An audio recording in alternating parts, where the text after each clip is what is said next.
Hey, what's going on, everyone? My name is D. Anthony with Evolution Traders. In this video, I'm just going to talk to you a little bit. I'm not really going to go over any charts, but I want to give you guys a serious message as to, why a lot of traders are failing, and maybe this might actually help you. But what I'm realizing, and what I've realized for a very long time, is that the majority of traders don't want to actually change to get better. They just want what they're doing to work. Okay. Now, what that means is they don't want to believe that it's themselves that needs to change, or maybe they understand that, they need to change some things in their trading or in their psychology or in their mindset, but they don't do it, right? So then they're just constantly, looking for the next strategy, or, they're looking for something else, or they're looking for, another reason to validate what they're doing and make it seem like what they're doing is right. Again, and it has nothing to do with strategy whatsoever. Like, it doesn't really matter what you trade, whether you trade the VWAP, you trade ICT, supply and demand, moving averages, opening range breaks, overnight session high and lows, previous day high and lows. It doesn't really matter. They all kind of set up, they all provide a little bit of their edge. But what I'm realizing is that a lot of traders, they don't want to do the hard stuff, right? They want the easy stuff. What's the easy stuff, right? What is the easy stuff? The easy stuff is learning a new strategy. The easy stuff is trying to sit on your hands and wait for the best time to take the trade. That's the easy stuff, right? Messing with your risk to reward ratio. I'm going to take profits here. I'm going to take profits here. I'm going to move my stop here. That's all easy crap. What's the hard stuff? Okay. The hard stuff is when whatever plan you have made up in your head doesn't work, what do you do after that? And that's what a lot of people don't want to hear. A strategy's been working for you for 3 days. Take one trade, it doesn't work. Automatically, your brain goes, what the hell just happened? Right? I made $800 the last 3 days, and I just lost $400 in one trade, and I've been doing the same thing. That can't be possible, right? That can't be possible. So instead of trying to realize what they're doing wrong after that, they try to trade more or look for other types of strategies or other types of entries to get that back. And in reality, that's not helping you at all. It's not doing anything for you. A lot of traders, I can ask them, what's your daily loss limit, right? What's your daily loss limit? I can ask 10 traders that, and many of them are going to say, well, I can lose $2,000 with Top Step. That's not what I'm asking, right? That's not what I'm asking. What's your daily loss limit? I didn't ask you what your prop firm's daily drawdown is or max drawdown. I didn't ask that. I said, what's your daily loss limit? Okay. Everyone should have a daily loss limit. Give you a quick example. I got a $50,000 account with Top Step. I got a $2,000 max drawdown. My daily loss limit is $200. If I lose $200 in a trade, I lose $200 in a day. I have to stop trading. Great. Next question is, when you hit your daily loss limit, do you actually stop trading 100% of the time and come back tomorrow, or do you take another trade? If the answer is I take another trade, or sometimes I follow it, sometimes I don't, we can't even have a further discussion until 100% of the time, when you hit your daily loss limit, you do not take another trade and you shut it down and come back tomorrow. That's it. We have to fix that problem first. Okay. We have to fix that problem first.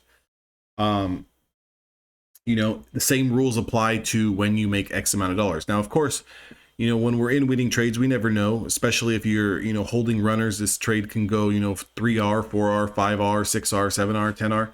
We never know how high it can go or how low it can go, but you have to have some number in your head, a realistic number. And I don't want to hear bullshit like, if I make $1,000 today, I'm going to stop trading. I don't want to hear that, because there's a lot of people who are trading prop firms and they've been up $1,500, $2,000 in a day, and they give it all back. They give it all back. And then not only do they give it all back, but they actually blow their account up and go 2,000 the other way.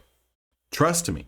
I've talked to these traders before, and how can you be up $2,000 on the day and then still lose it?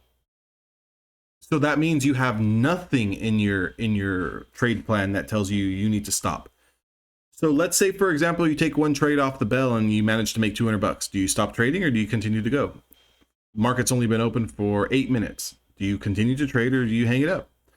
There's some times where I get into these trades off the open and it might be like $180 or $200 or $250 or something. And I tell myself, I'm done.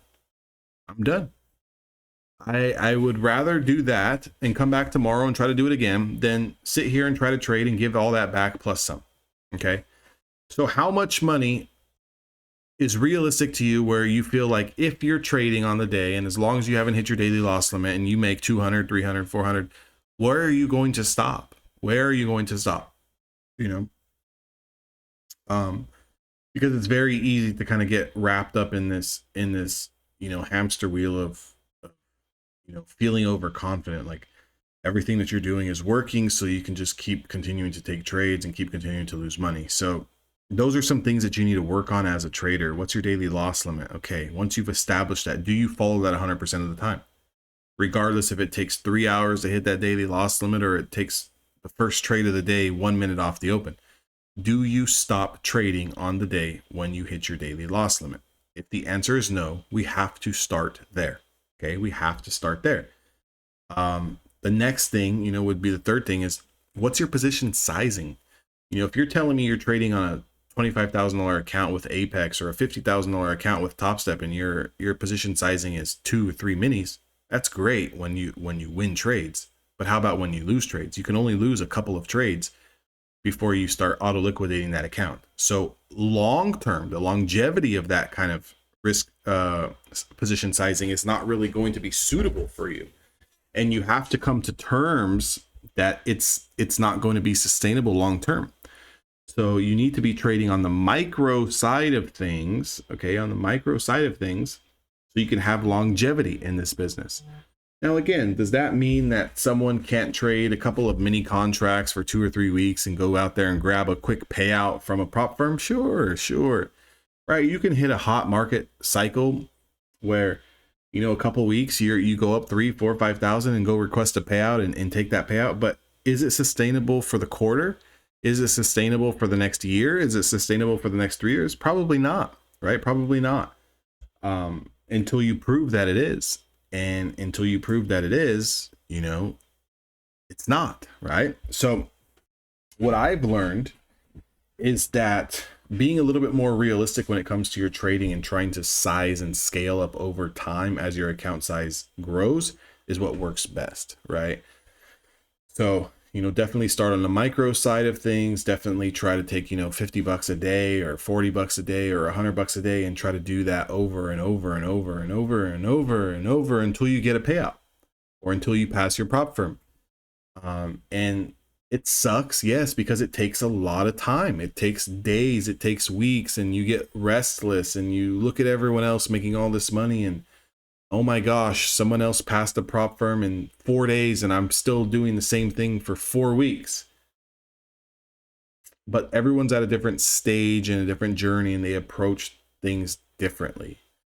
Now you can go out there and, you know, over leverage yourself by going heavy and, you know, take one trade and let it go all the way until you get stopped out, or, you know, you pass the combine. Sure, you pass the evaluation, great.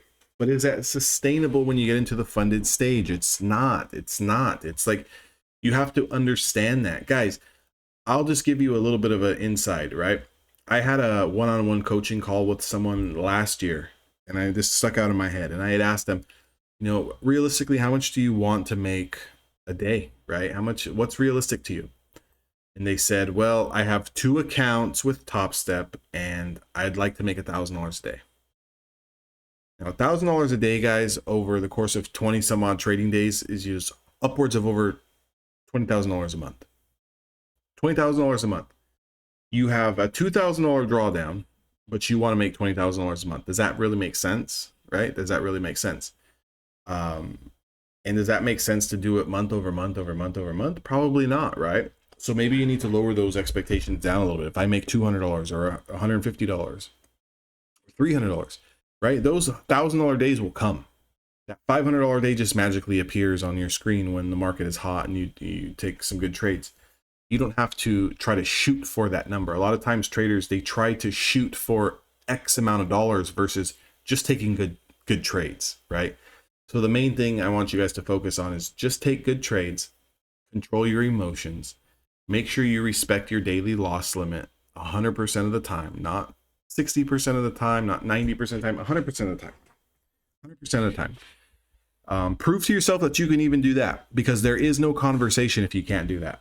If you can't set a daily loss limit for yourself and stick to it for 30 days, there is no conversation as to what you can do to get better. That's what you can do to get better. And we can start there. Until you can prove that, we don't need to have another further conversation. Because until you can prove that you can actually be disciplined, then you can start proving that you can actually take trade setups when they come, right? You know, not be hesitant, trade the same amount of size, because the next thing will be, well, what's your position size? Is it 2 contracts? Is it 5? Is it 1 mini? Because a lot of you guys are bouncing around. Sometimes you play 4 micros, sometimes you play 2, sometimes you play 10, right? Well, you know, sometimes the risk is a little bit different. It's bigger and it's smaller, so I can trade more size with the same risk. Guys, if the risk is too big, you probably shouldn't take the trade at all, right? Just let it go. There'll be another one. There'll be another one. There's no reason for you to try to think that you're going to miss out. There's always another trade knocking at the door. Always. So master your emotional control first. Practice discipline on a daily loss limit second, right? That should be first and second. And then from there, we can work on all the other stuff. We can work on adjusting the strategy. We can work on adjusting to take profits. We can work on the time of day. Let's just do that. If you guys enjoyed the video, make sure to like, comment, subscribe. I'll see you guys all in the next one.